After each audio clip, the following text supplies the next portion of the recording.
voltando aí, galera, estamos de volta. O top aqui é ótimo, parece 3 e já entra no ar.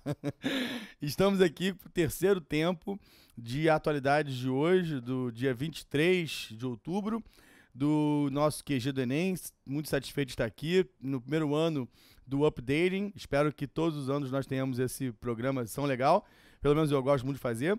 E a galera mandando aqui perguntas mais uma vez e mandando de onde é.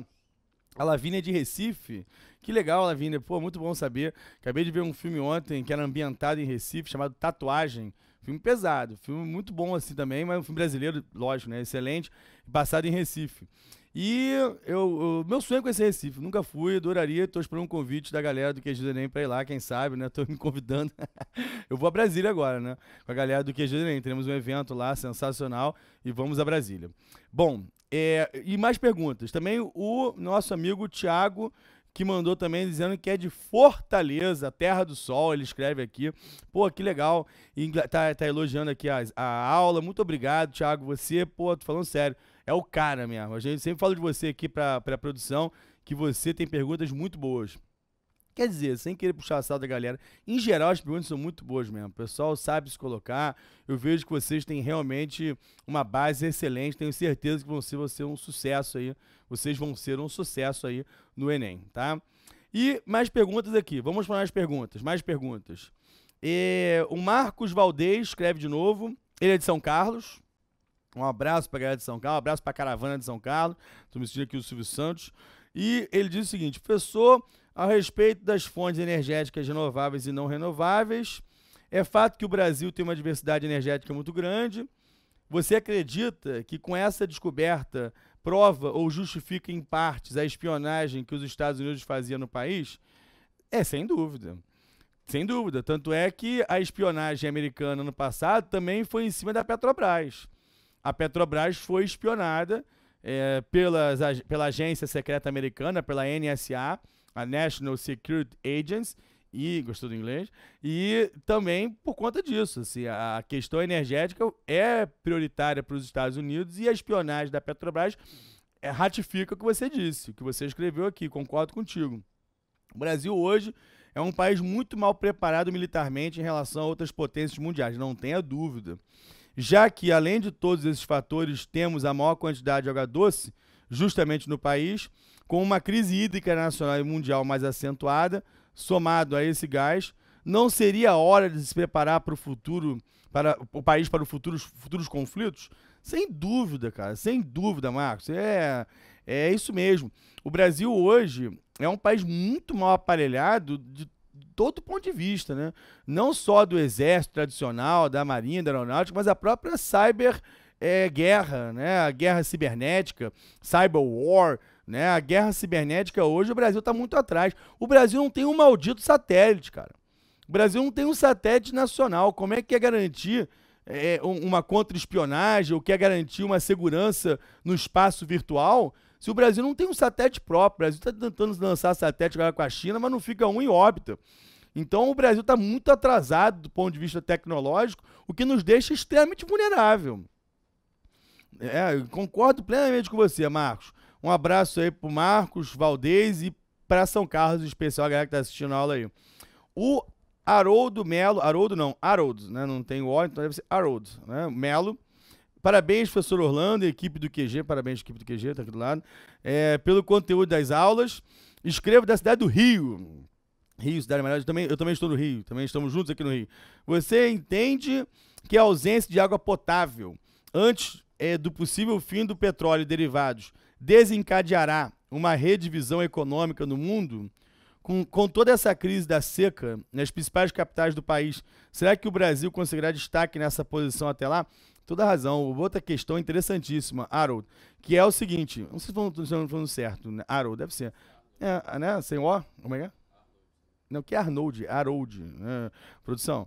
Olha só, então, no caso, sem dúvida, a questão da água hoje é um tema sensacional também. Você vê que em São Paulo, os caras estão chegando já no nível, né, abaixo da crítica. Parece que tem 3% da cantareira para abastecimento.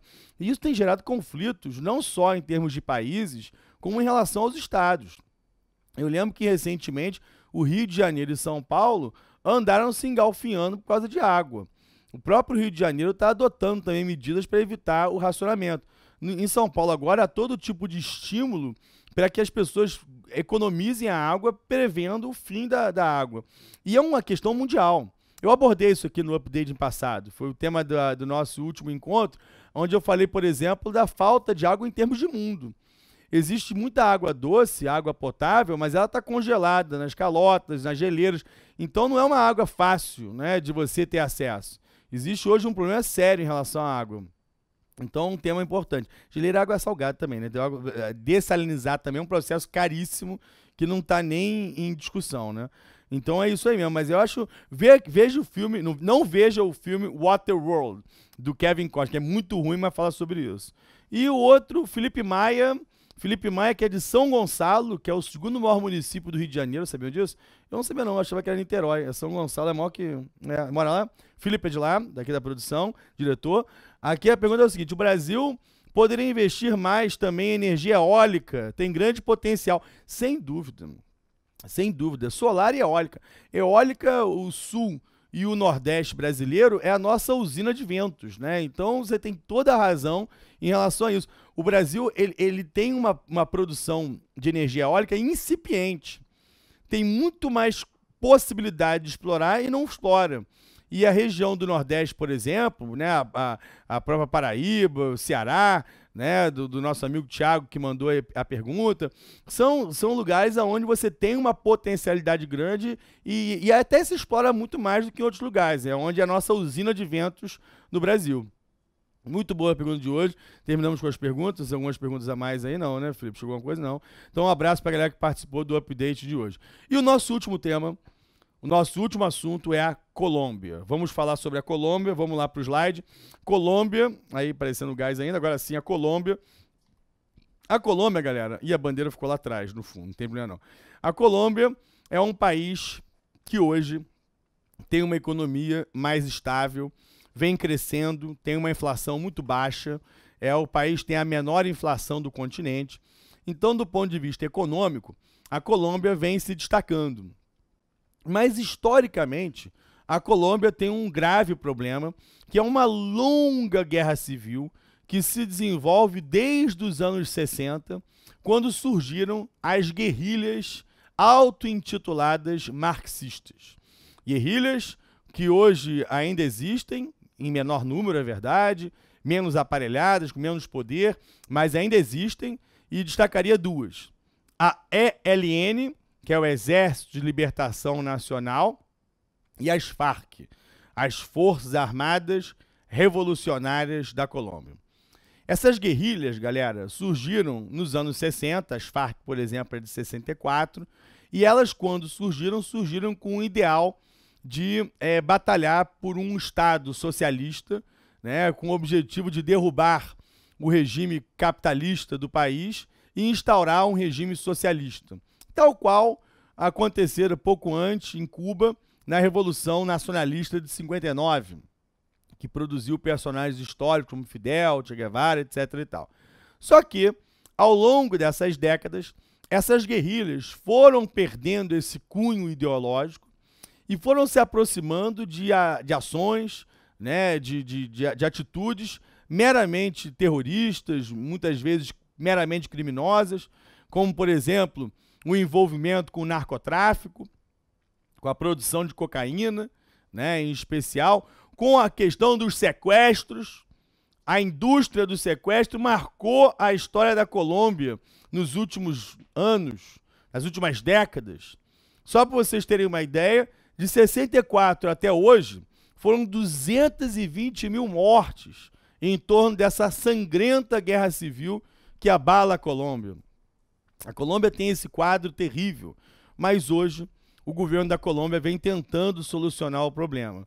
E existe em curso um acordo de paz entre o governo da Colômbia e as FARC. E eu queria destacar isso para vocês. As FARC é um grupo que hoje reúne em torno de 4, 5 mil integrantes. E ela tomou conta, durante muito tempo, de vastas áreas da Colômbia. Chegou a ter controle de quase 40% do território colombiano. deixando o Estado completamente refém dessas guerrilhas. Hoje, elas estão decadentes.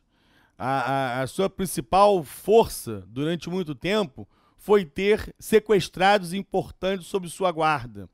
Estrangeiros, né? Políticos importantes. Inclusive, eu lembro do caso histórico daquela senadora Ingrid Betancourt, que ficou no cativeiro durante anos. A mulher foi sequestrada em 2002, foi resgatada em 2008. 6 anos no cativeiro. Não foi só o caso dela, não. Inúmeros casos de políticos, de pessoas até comuns, camponeses, pessoas foram capturadas pelas Farc. E hoje, esse debate é acalorado na Colômbia, porque muitos criticam essa ideia de fazer um acordo com a Colômbia, com as Farc, até porque um dos itens desse acordo é legalizar as Farc, é transformar as Farc num partido político e, portanto, levar as Farc para um processo de legitimação, de legalização. Eu vou mostrar os detalhes do acordo. Vamos lá para o slide que eu vejo melhor. Aí, deixa eu passar aqui. Aí, o que eu falei para vocês do conflito, ó, ano passado a notícia, conflito armado na Colômbia matou 220 mil pessoas em 54 anos de relatório. Então, você vê que 220 mil ano passado, esse ano já um número maior. Mas não muito maior, porque o conflito está mais sereno, né? Não há tanta morte como tinha antes, porque agora parece que o grupo está realmente decadente. Aí, ó, presidente da Colômbia pede que as Farc troquem as balas por votos. Essa é a bandeira das Farc.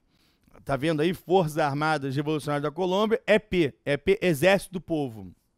E aqui, o outro grupo terrorista é ELN, Exército de Libertação Nacional. É um grupo terrorista, mas a bandeira é bonita. As cores realmente são bonitas e traduzem hegemonia e tradição no Rio de Janeiro, com um clube maravilhoso, né, chamado Flamengo. Então tá aí o Exército de Libertação Nacional. Beleza? Esses são alguns líderes das Farc que saíram de ação. Ou morreram ou foram presos. Esse é o histórico líder Manuel Marulanda, apelidado de Tiro Firro, Tiro Certeiro. Raul Reis, esse morreu numa emboscada no Equador. A Colômbia invadiu o Equador. Isso é interessante, tá? A Colômbia invadiu o Equador. Naturalmente se invadiu, não avisou o Equador. Fez uma operação e matou o cara e todos os outros das Farc estavam ali. Porque as Farc tinham ido para o Equador, para a parte da Amazônia ali do Equador, floresta. E o detalhe é, até hoje, o Equador e a Colômbia têm relações rompidas por causa desse episódio. Até hoje, o Equador do presidente Rafael Correa não dialoga com a Colômbia do presidente Juan Manuel Santos, que foi reeleito em 2014, diga-se de passagem. Vou mostrar isso para você aqui no slide. Toca pro slide, Marco. Aí, ó. Aí Alfonso Cano, opa, botei lá errado a caneta. Alfonso Cano, também, morto. Aqui, morto. Jorge Briceño, morto. Essa aqui foi presa, Karina. Essa é a guerrilheira que sequestrou, que matou o pai do presidente da Colômbia. Esse é o líder atual, codinome Timochenko. São os líderes das Farc aí que saíram de ação e o que continua. Aí mais um morto, o Zambrano, né, Leônidas Zambrano, outro líder das Farc. E aqui a indústria de sequestro, né? Essa é a Ingrid Betancourt. Essa é aquela que ficou sequestrada de 2002 até 2008. Eu escrevi 2006. 2002 até 2008. 6 anos no cativeiro. 6 anos no cativeiro. Ela ficou presa, inclusive quando saiu foi agradecer ao Lula, porque o Brasil deu apoio logístico para a operação dela, a operação chamada de Checkmate, de resgate da Ingrid Betancourt. Não, e pior que nego é fofoqueiro, nego ficou criticando a mulher porque ela teve um caso com um guerrilheiro, né? Porra, né? Vai você ficar 8 anos na selva, entendeu? 6 anos na selva. Tu faz o quê? Aparece de repente um guerrilheiro mais bem apessoado, né? Assim, rola um amor bandido, porra. Né? Rola um negócio assim de gema, uns 50 tons de cinza, porra. É natural, não critique. Não critique, olha seu rabo, tá ok? Vamos voltar aqui. Porra, pelo amor de Deus. O amor é lindo. Aqui a questão do presidente Juan Manuel Santos. Esse é o presidente Juan Manuel Santos, que foi reeleito agora recentemente. Inclusive, politicamente, é até bom citar, Ele era Dilma Rousseff do presidente anterior. O presidente anterior, 2 vezes presidente, Álvaro Uribe, e fez do seu ministro o novo presidente. Só que eles romperam. Eles são inimigos hoje. O Uribe foi eleito senador da Colômbia e tentou eleger um outro sucessor chamado Oscar Zuluaga. E o Santos virou inimigo do Uribe. Só que o Santos conseguiu se reeleger. E o principal mote da campanha do Santos era justamente as negociações com as Farc, que eu vou mostrar para vocês para encerrar a nossa aula. E, de certa maneira, ao ganhar a reeleição, isso demonstra que a população colombiana apoia as negociações, né? Se bem que ele ganhou por muito pouco, né? Eu acho que vai ser parecido aqui com o Brasil. Não importa o candidato que levar, vai ser uma coisa muito dividida, né? O país vai estar muito rachado, principalmente o Facebook, né? O Facebook virou campo de batalha. Se a pessoa anuncia que votou na Dilma, nego quebra o pau. Se anuncia que vai votar no AS, quebra pau mais ainda. Tá uma confusão o Facebook. Até parece que todo mundo é politizado assim, né? Nego adora uma polêmica, né? Por isso que eu sou Dilmécio, número 58, já viu? Tem um novo... junta os números. Marcos tá perdido. Ok? Vamos pro slide. Agora pegou o ritmo, gostei. Aqui, essa é a negociação. Essa é a negociação de paz que está rolando agora. Olha que curioso, galera. Colômbia e Farc retomam a negociação de paz em Havana. Então, atentem para o detalhe. O acordo está sendo feito em Cuba, né? A negociação de paz. E envolve 4 países. Envolve o Chile, envolve, naturalmente, essa aqui não é a bandeira da Colômbia, não. A Venezuela, Cuba e a Noruega. A Noruega faz parte desse acordo. Tem nada a ver, né? Picanha, alcatra, coração, doce de leite. Né? Tem nada a ver com... É porque a Noruega tem know-how. Sabe o que é know-how? A Noruega tem expertise, tem savoir-faire, como diriam os franceses, que é a experiência desse assunto. A Noruega sempre trata de acordos, está sempre mediando tratados, acordos internacionais. Então a Noruega veio contribuir com a sua experiência na construção de um acordo entre os dois. E os pontos do acordo são esses. As 6 etapas programadas do processo de paz. Primeiro, anote isso que é importante. Desenvolvimento agrário. Se propõe uma reforma agrária. A divisão da terra mais justa, para justamente tirar das Farc o seu motivo de existir, porque era a ideia de criar um país mais justo lá no início dos anos 60. Outra coisa, o segundo ponto, virar partido político. A ideia de que as Farc se transformem num PT, entendeu? Num partido que veio da esquerda e que se transforma num partido legitimamente reconhecido, sem a participação daqueles envolvidos em crimes de sangue. Né? Quem matou gente e tal, não poderia se candidatar e nada disso. Difícil é saber quem é quem nessa história toda. Mas a ideia é transformar as Farc num partido político. Vamos lá para o slide. Fim do conflito. Porque eles estão negociando a paz, mas não houve um cessar-fogo. Então, promoveu o cessar-fogo. Não se envolver mais com a produção da cocaína. Ou seja, as Farc... Slide, por favor, Marcos. Muito obrigado.